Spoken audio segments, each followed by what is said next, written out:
ರಕ್ತ ಜೀವ ಸಂಕುಲಕ್ಕೆ ಅತ್ಯಮೂಲ್ಯ. ಅಪಘಾತವಾದಾಗ ಆಪರೇಷನ್ ಸಂದರ್ಭದಲ್ಲಿ ರಕ್ತ ಸಿಗೋದು ಎಷ್ಟು ಕಷ್ಟ ಅನ್ನೋದು ರೋಗಿಗಳ ಸಂಬಂಧಿಕರಿಗೆ ಅಷ್ಟೇ ಗೊತ್ತು. ಆದರೆ ಜೀವ ಉಳಿಸೋ ರಕ್ತವನ್ನ ಮಣ್ಣು ಪಾಲು ಮಾಡಲಾಗಿದೆ.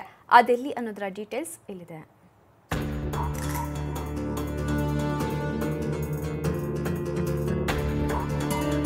ಬೀದರ್ ಬ್ರಿಮ್ಸ್ ರಕ್ತನಿಧಿ ಕೇಂದ್ರ ಗಡಿ ಜಿಲ್ಲೆಯ ಜನರಿಗೆ ಜೀವ ಸಂಜೀವಿನಿ ಇದ್ದಂತೆ. ರಕ್ತದ ಅವಶ್ಯಕತೆ ಎದುರಾದಾಗ ಎಲ್ಲರೂ ಮೊದಲು ಓಡಿ ಬರುವುದು ಈ ರಕ್ತನಿಧಿ ಕೇಂದ್ರದತ್ತ. ಯಾವುದೇ ಗ್ರೂಪ್ ರಕ್ತ ಬೇಕು ಅಂದ್ರೂ ಕ್ಷಣ ಮಾತ್ರದಲ್ಲಿ ಇಲ್ಲಿ ಸಿಗತ್ತೆ. ಆದ್ರೆ ಇಲ್ಲಿನ ಸಿಬ್ಬಂದಿ ನಿರ್ಲಕ್ಷ್ಯದಿಂದಾಗಿ ದಾನಿಗಳು ಕೊಟ್ಟ ರಕ್ತ ಹಾಳಾಗಿ ಹೋಗಿದೆ.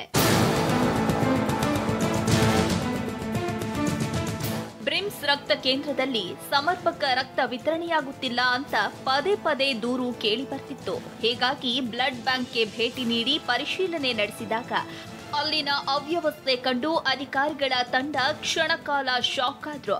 ಯಾಕಂದ್ರೆ ರೆಫ್ರಿಜರೇಟರ್ ಕೆಟ್ಟ ಪರಿಣಾಮ ಅದರಲ್ಲಿ ಸಂಗ್ರಹಿಸಿದ್ದ ಸುಮಾರು 807 ಯೂನಿಟ್ ರಕ್ತ ಹಾಳಾಗಿರುವ ವಿಷಯ ಬೆಳಕಿಗೆ ಬಂದಿದೆ.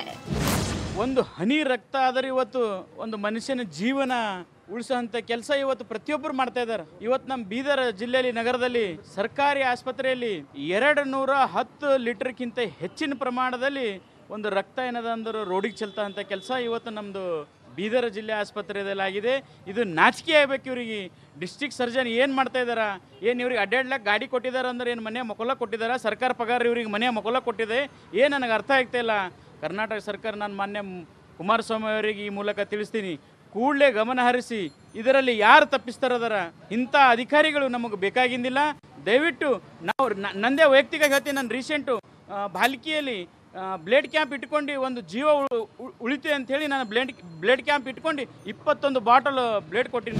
ಈ ಬಗ್ಗೆ ಬ್ಲಡ್ ಬ್ಯಾಂಕ್ ಮುಖ್ಯಸ್ಥ ಡಾಕ್ಟರ್ ವೀರೇಂದ್ರರನ್ನ ಕೇಳಿದ್ರೆ ಅವರು ಹೇಳೋದೇ ಬೇರೆ. ಇದು ಸಿಬ್ಬಂದಿಯ ನಿರ್ಲಕ್ಷ್ಯದಿಂದ ಆಗಿದ್ದಲ್ಲ, ತಾಂತ್ರಿಕ ತೊಂದರೆಯಿಂದ ಹೀಗಾಗಿದೆ. ಹೀಗಾಗಿ ಸಿಬ್ಬಂದಿಯ ತಪ್ಪಿಲ್ಲ ಅಂತ ಸಮರ್ಥಿಸಿಕೊಂಡಿದ್ದಾರೆ. ಫ್ರಿಜ್ ಕಟ್ಟಿದೆ ಅಂತ ಒಂದು ಇದು ಆಗಿದೆ. ಟೆಕ್ನಿಕಲಿ ಅದು ಒಂದು ಫ್ರಿಜ್ ಇದು ಆಗಿತ್ತು ಏಪ್ರಿಲ್ ಮಂತ್ನಾಗ. All of the sudden the blood which is store ನಾವು 4 to 5 ಡಿಗ್ರಿ ಇದ್ದಾಗ ಒಮ್ಮೆ ಫ್ರೀಸ್ ಆಗಿಬಿಡ್ತು. ಹೋಲ್ ಬ್ಲಡ್ ನಾವೇನು ಇಕ್ಕಿದ್ದೇವೆ ಅದ್ರಾಗ 73 ಬ್ಯಾಗ್ ಇಕ್ಕಿದ್ದು. Whole of the blood have been turn freeze ಆಗಿಬಿಡ್ತು. ಆ ಬ್ಲಡ್ ನಾವು ಯೂಸ್ ಮಾಡೋಕ್ಕಾಗಿಲ್ಲ. ನಾವು ಟೆಕ್ನಿಕಲ್ ಇದು ಕೊಟ್ಟರು ಸಮ್ ಡ್ಯೂ ಟು ಏನೇ ಫ್ರಿಜ್ ಏನೋ ಕೆಟ್ಟಿ ಹೋಗಿರ್ಬೋದು, ಅದಕ್ಕಾಯ್ತು ಅಂತ ಅದು ನಾವು ಡಿಸ್ಕಾರ್ಡ್ ಮಾಡಬೇಕಾಗ್ತದೆ. ಒಟ್ಟಾರೆ ಬ್ರಿಮ್ಸ್ ರಕ್ತ ಸಂಗ್ರಹ ಕೇಂದ್ರದಲ್ಲಿ ಎಲ್ಲವೂ ಸರಿಯಿಲ್ಲ ಅನ್ನೋದು ಈ ಘಟನೆಯಿಂದ ಮತ್ತೊಮ್ಮೆ ಸಾಬೀತಾಗಿದೆ. ರಕ್ತ ಜೀವ ಉಳಿಸಲು ಅತ್ಯಮೂಲ್ಯ ವಸ್ತು. ಸಿಬ್ಬಂದಿ ನಿರ್ಲಕ್ಷ್ಯವೋ ತಾಂತ್ರಿಕ ದೋಷವೋ ಎಲ್ಲವನ್ನೂ ಸರಿಪಡಿಸಿ ರಕ್ತವನ್ನ ಕಾಪಾಡಬೇಕಾದದ್ದು ಬ್ಲಡ್ ಬ್ಯಾಂಕ್ನವರ ಕರ್ತವ್ಯ. ಆದರೆ ಈ ರೀತಿ ರಕ್ತವನ್ನ ಹಾಳು ಮಾಡಿರೋದು ರಕ್ತದಾನಿಗಳು ಮತ್ತು ಸಾರ್ವಜನಿಕರ ಆಕ್ರೋಶಕ್ಕೆ ಕಾರಣವಾಗಿದೆ. ಬ್ಯೂರೋ ರಿಪೋರ್ಟ್, ಸರಳ ಜೀವನ. ಸರಳ ಜೀವನ ಯೂಟ್ಯೂಬ್ ಚಾನೆಲ್ ಅನ್ನು ಸಬ್ಸ್ಕ್ರೈಬ್ ಮಾಡಿ. ಹಾಗೆ ಎಲ್ಲಾ ರೀತಿಯ ವಿಡಿಯೋ ಅಪ್ಡೇಟ್ಸ್ಗಾಗಿ ಬೆಲ್ ಐಕಾನ್ ಕ್ಲಿಕ್ ಮಾಡಿ.